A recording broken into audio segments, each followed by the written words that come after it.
Hey everybody, so I have here on me the Vivo X50 Pro. So this phone is special because the main camera in this device, it's built on top of a gimbal. Now this tech was first introduced earlier this year in the Vivo Apex 2020. That phone was supposed to be shown off to media like me at MWC in Spain, but as you probably know, MWC did not happen due to the coronavirus scare, pandemic, whatever you want to call it. Now, finally, the gimbal camera has made it to a commercial device. This is important to cover because this is new technology. I think Vivo has had a history of hardware innovation that it's worth applauding. So you remember the very first Vivo Apex that was introduced, well, not really introduced, it was shown off behind closed doors at MWC 2017. That phone was the first device ever to have a pop-up selfie camera. I made a video on that and it was so popular at the time. It had over like 1.5 million views on my YouTube channel. And as you probably know, that pop-up camera technology eventually made it onto the Vivo Next. And after that, it made it to various OnePlus, Oppo, Xiaomi, Huawei devices. So basically, Vivo pioneered that pop-up camera and then eventually everybody else followed suit. And then a few months after that pop-up camera, Vivo did the same thing with the in-display fingerprint reader. Yeah, Vivo was the first to do that too with the Vivo, I think X21. After Vivo introduced the in-display fingerprint scanner, within half a year, you saw that same technology in Xiaomi phones, in Huawei phones, in Oppo phones. So that means this technology in the X50 Pro, a camera that's built on top of a gimbal placed inside a phone, could potentially be the next hardware innovation that we'll see in like a Samsung Galaxy phone or a Huawei device or an Oppo OnePlus device. So anyway, what I'm gonna do is I'm gonna shoot side-by-side videos with the Vivo X50 Pro alongside the iPhone 11 Pro Max, which most reviewers agree is the best video camera around with the best stabilization. I'm also gonna compare the Vivo X50 with the Google Pixel 4 and the Huawei P40 Pro Plus, which is pound for pound the best camera system right now. By the way, I made a video looking at the Huawei P40 Pro Plus using Huawei's mobile services. So if you're interested in checking out how Huawei is moving on without Google, you might want to click on that link in the description below, or I'm going to try to put a card up here if I remember to. So before I begin with the comparison though, I want to talk a little bit about the overall package of the Vivo X50, because I do think even without the gimbal camera, this is a pretty solid, pretty good value device. So this is only selling in China right now, but who knows, maybe Vivo will launch it in Europe eventually. In China, you can get this for 550 bucks US dollars. And for that price, you're getting a 6.5 inch 1080p display, OLED screen, looks great, minimum bezels with a hole punch cutout right here. It's very tiny hole punch cutout. So this is basically an all screen design. A glass back that looks very nice with a matte coating on it. It does not attract fingerprints. And I like that the top and bottom of the phone's actually flat, so this phone can actually stand straight up on a table without needing to prop it against other things. I think this is a pretty good looking device, although the front, you know, it's not original. It looks like 15 other phones on the market. But this whole package is really light in the hand, especially since I've been using the LG Velvet dual screen and the Huawei P40 Pro Plus, and both of those are a little bit heavier. So this thing weighs only 181 grams. And I don't know the exact thickness, I'll look into that later, but this is pretty thin and sleek in the hand. Now looking at the camera system, so the main camera that sits on top of a gimbal, it's a 48 megapixel sensor with an f1.6 aperture. And then right here to the right, it's a wide angle camera. Unfortunately, it is only an 8 megapixel wide angle camera, so that's on the low side. And on the left, it's a 13 megapixel telephoto zoom lens with a focal length equivalent of 50 millimeters. And down below, it's a periscope zoom lens, 8 megapixel. Now this periscope zoom lens, you can already see it's significantly smaller than the periscope zoom lens in, say, an Oppo Find X2 Pro or in the Huawei P40 Pro Plus. If you look at the two periscope zoom lens, it is night and day. So this is not going to be like the most craziest zoom system around. From what I've seen so far, it gets about 5x lossless hybrid zoom, and you can get up to 60x too, but at 60x it looks quite bad. But up to 20x you're still getting something respectable.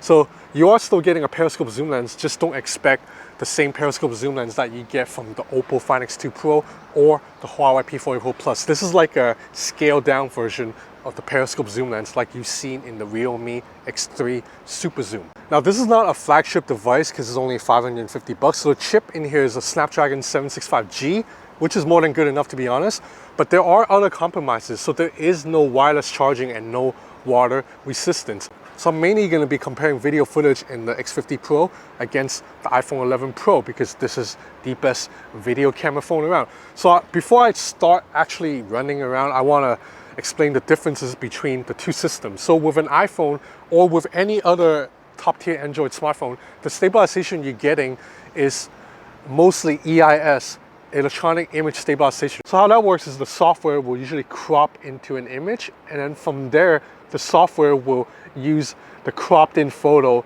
to stabilize the footage. So you're getting a slightly tighter fit than if you shoot without EIS. But this stabilization only works two ways. It only works to stabilize up and down and left and right.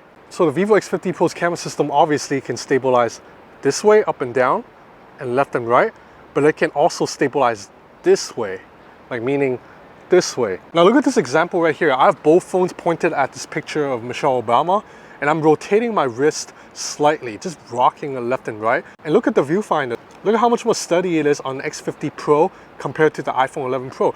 Anyway, enough talk. So I'm gonna try the stabilization now in real time. So I'm gonna start by shooting vertical videos, and then I'm gonna do horizontal videos. Now both of these I've just shot at default 1080p resolution.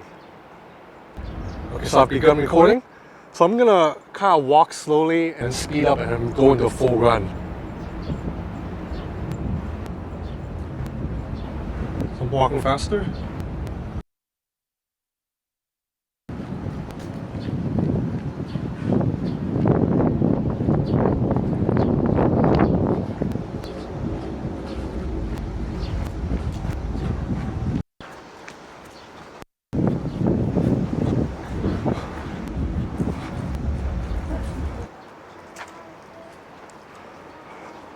Wow, so now I'm looking at the two videos side by side, and I can see that when I'm walking, both stabilization actually looks very similar, but as soon as I run, the Vivo X50 Pro stabilization is much more steadier. It's not shaking left and right as much because of that axis that I talked about earlier, this part. Okay, so for this test, I'm just gonna go downstairs and come upstairs kind of relatively quickly. We'll do landscape.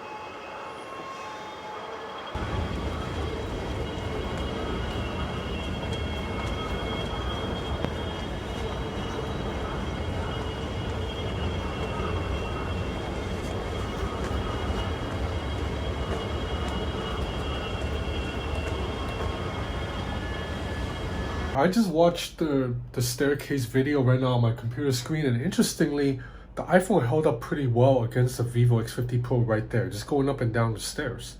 Huawei P40 Pro Plus, pound for pound, the best, most capable camera system here right now. So once again, let's do portrait videos first. So one thing I do notice is that the Vivo X50 Pro's video camera does not focus as fast as other phones right now. I'm not sure if this will be fixed in software, or maybe it's part of the gimbal issue, but it sometimes loses focus more often than other phones I've seen. Anyway, so Huawei P40 Pro Plus and the Vivo X50 Pro. So I'm walking. Go faster.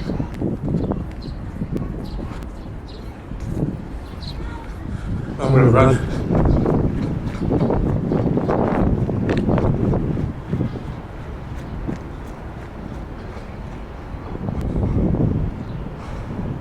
Okay, so Huawei's stabilization actually keeps up with Vivo's even when I'm running full speed. That's impressive. Although it shouldn't be a surprise because we know that the Huawei P40 Pro Plus has the best camera hardware compared to everybody else out there. Like, there's just so much tech in the P40 Pro Plus's camera module. So I guess I shouldn't be surprised because Huawei has OIS, EIS, and then also they call it AIS, AI stabilization. Whatever it is, it's working. Okay, so I waited till it was dark to do this next test, which is the Google Pixel 4 against the Vivo X50 Pro. So, same thing, I'm just going to do landscape, and I'm going to kind of walk and go kind of fast.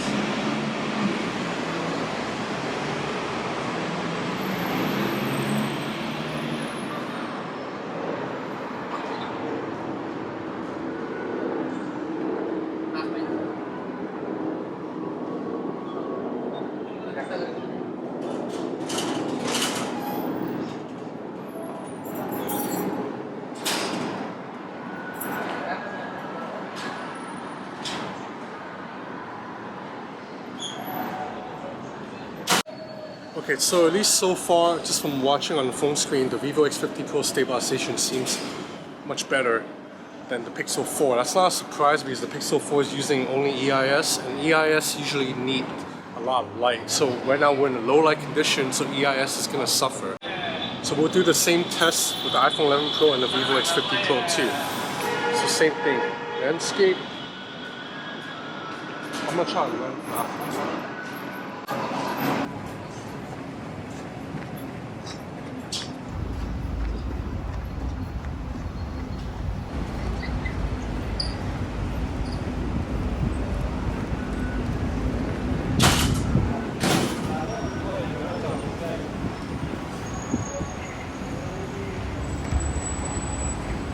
Okay, so far I've just been examining the videos on the phone screen. When I get home, I'm gonna put them up on the computer and view them on a larger screen. So far to my eyes, it does look like the Vivo X50 Pro's camera is a little bit more smooth and fluid. Hey buddy, is a little bit more fluid, but not as much as I thought. This dog's having a ball right here. So far the X50 Pro's gimbal camera does seem to make a difference. But mostly when the movement is like this movement, which fortunately happens when you're walking fast or running. But if you're just walking at a steady pace, I don't think there's much difference between the gimbal camera and just standard EIS on any of the 3 Android phones I've tested. So to be honest, this gimbal camera, considering all the hype that Vivo gave it, is slightly overrated because I mean, what are the, if you have to put into percentage points how much of an improvement it is over, say, the iPhone camera, I mean, what would be the percentage point? Like 5%, 8%? So, it's really not huge enough to make a whole marketing angle behind this camera and make it sound like it's like complete stabilization like it would be on a proper gimbal. But at the same time, this is just Gen 1. And also, like I said, this phone isn't expensive. It's not like Vivo's charging you $1,000 for this phone. You can get this for 550 bucks. It's a mid-tier device, and you're getting Gen 1 of new technology that will get better with time. So maybe, Vivo's just testing this tech right now in this phone, and then later, once it gets fine-tuned a little better, Vivo might put it into the next flagship they release, like the Vivo Nex 4 or something, coming maybe later this year or next year. By then, the gimbal camera may be improved to a point that it will actually make a major difference. As of right now, the difference is minor, but I am happy with the videos. As you can see here, I'm going upstairs with the Vivo X50 Pro, and this is relatively stable for an Android in relatively dim light setting as I'm climbing stairs. Anyway, enough talk for now. I'll just show you some more video samples captured with the Vivo X50 Pro completely handheld. Anyway, so that's about it for this quick test and first look at the Vivo X50 Pro. Like I said, I'm excited because I'm a fan of new tech. I'm a fan of when phone brands try something different. And what Vivo's doing here is it's doing something different, like it's always done. Anyway, that's it for now. It is hot as hell, man. I need to go back indoors under air conditioning. So take care, stay healthy, stay safe. Please wear a mask when you go outside, and thanks for watching.